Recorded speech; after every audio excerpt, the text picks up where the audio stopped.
Iar sunt acele persoane care au de eliminat câteva kilograme. Atunci, detoxifierea egal, eliminăm kilograme, ne refacem silueta, ne menținem în formă. De ce? Pentru că vine un alt pachet personalizat pentru ele, pentru fiecare persoană în parte, în care va avea înlocuitorul de masă, care este fundamental în cura de slăbire, da?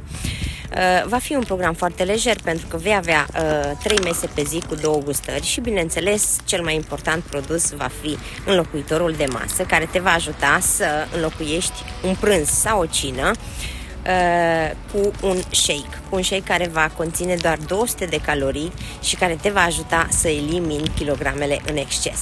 Fiecare persoană este unică, fiecare persoană are un corp diferit, așa că rezultatele, bineînțeles, sunt personalizate, sunt la fiecare persoană în parte, nu putem să ne comparăm cu alte